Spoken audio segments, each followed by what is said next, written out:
Speaker, I respectfully oppose this motion.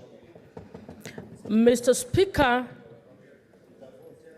it is my view that this is the time when we should come together in a bipartisan manner to reason together on how to resolve the many issues that our children, and I'm calling them children, not in a derogatory manner, I'm calling them children because I'm a mother of Gen Zs. Mr. Speaker, the events that happened yesterday in this country are historic, not because the young people managed to break in and come to Parliament. They are historic because it was a large statement about how Parliament has failed. And the sooner we understand that, the better. Mr. Speaker, our sense of importance is so inflated as members of Parliament that we don't even get the point. Mr. Speaker, we need to calm down and remember, and I've said here more than 4 times, that we must remember we are messengers of the people. We are not lords of the people. Mr. Speaker, yesterday was the moment to make every member of Parliament to reflect and remember that we are here to represent. We are not here about ourselves, Mr. Speaker. Mr. Speaker, the Gen Zs and the other young people who are on the streets form over 75% of the population of Kenya. So we need to listen to them, whether we like it or not. And if we don't like it, we will actually be driven out of these houses. And that's why, Mr. Speaker, my view is we cannot run away. We need to be here to discuss the issues. Mr. Speaker, we might want to suggest that we focus on different issues rather than what we have on order paper, but we use the 2 weeks to discuss pertinent issues on what the Gen Zs have raised in their concerns. Mr. Speaker, can I request that those on the side who are speaking loudly sit down and listen or go out and speak out there? It is a sign of disrespect for this session. Mr. Speaker,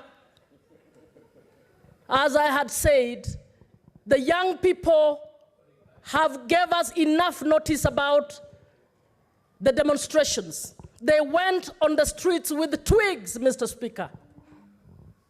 And they came all the way and reached here. I was in this compound, Mr. Speaker. I was among the few MPs who are trying to plead with the security members to allow us to see whether we can speak to them. But they started shooting. And as they started shooting, they actually killed a few people, a few of those young people. After a while, they then allowed, and I believe that was deliberate, to allow the Gen Zs into the compound in order to say we shot them dead because they had come to Parliament.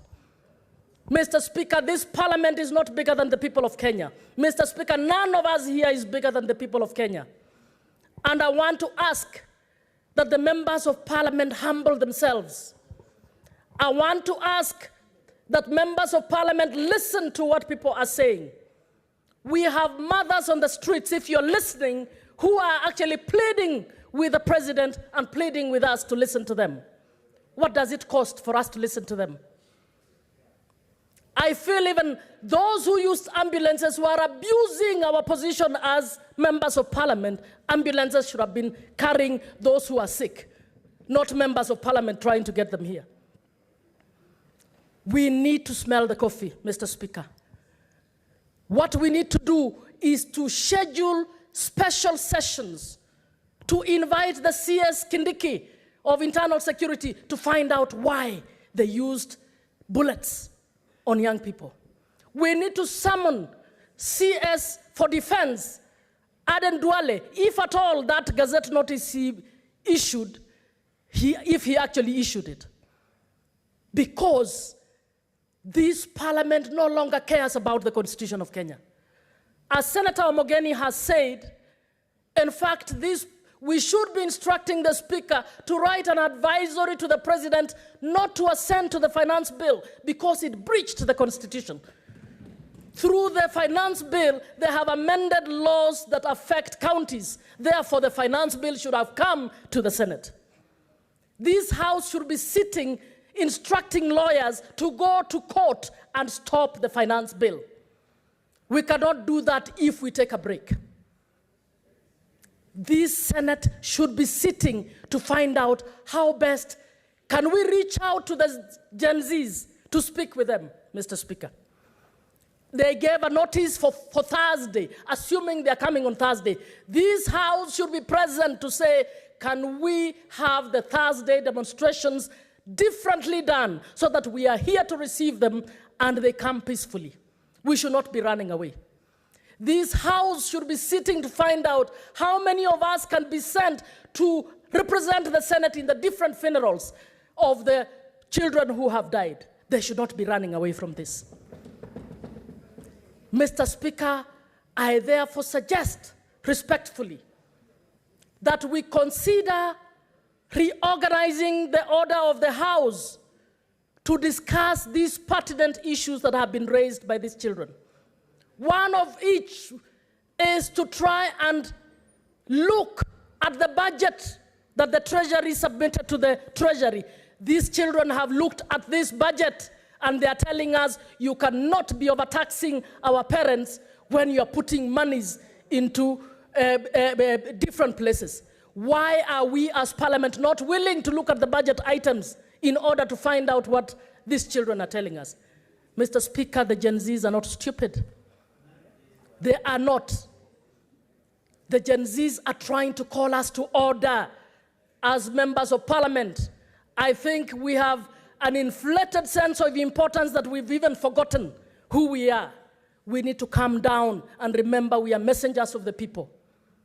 I am therefore suggesting that the remainder of the members who are speaking, please do not accept for us to go on session. Let us get back and let us sit, let us summon the necessary people we need to summon in order to discuss the issues that happened yesterday. Mr. Speaker, as a finalizer, I want to empathize with all the families that have lost their loved ones. And I want to ask, as members of Parliament, let us find out who they are, let us represent ourselves and actually be humble enough to mourn with those families. I also want to ask C.S. Kindiki that all the young people you have instructed to be abducted to actually be released. Mr. Speaker, more than 10 young people have been abducted simply because they are bloggers. That is abuse of office. That is a violation of the right of expression. And we are asking that this must stop now. We must be a country that respects the rule of law. Senator Kathy, just Honorable Speaker, I have captured Honorable Catherine Muma say that Kindiki has instructed people to abduct bloggers. I don't know whether she has that evidence that she can tell before this House that Kindiki instructed people to abduct bloggers. Is there any evidence for that effect, Honorable Speaker? Mr. Speaker, I want to withdraw what I've said and say that the CS for internal security should bring to this House information on who has abducted young bloggers who are simply expressing themselves. It is his responsibility. He cannot run away from it.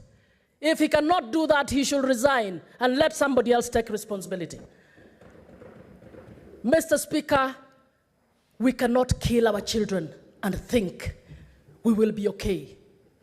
We cannot use so much force and expect we will go into our houses and sleep.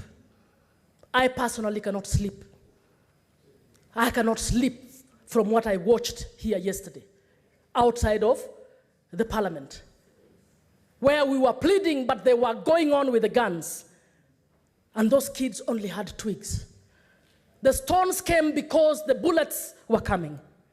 The stones came because the canisters were coming every minute. Those kids were unarmed. Mr. Speaker, I saw a clip where one police officer is contemplating resigning because his brother was killed by another police officer. I want to tell our police officers, I know your job is difficult, but remember your Kenyans. Remember you also have children. Do not allow anybody to use you to break the law. Using live bullet on an armed person is breaking the law. We need to call ourselves to order as leaders. Finally, I'm pleading with the president. Listening is not cowardice. Mr. President, listening is not cowardice. I can assure you the finance bill is not bigger than the people of Kenya. That finance bill is unconstitutional because it has phrases or it has clauses that should have come to the Senate. If your people have not told you that, please listen to us. Retreat, not even because of the Senate, retreat because of these young people. Call them and also explain boldly how you can justify the budget lines that the Treasury has actually cleared in the National Assembly. And I would want to say shame on the National Assembly for passing a budget that has budget items that are embarrassing for the nation. And that both sides of the aisle actually passed the budget. They were wrong on that. And listen to the people of Kenya. I oppose, Mr. Speaker.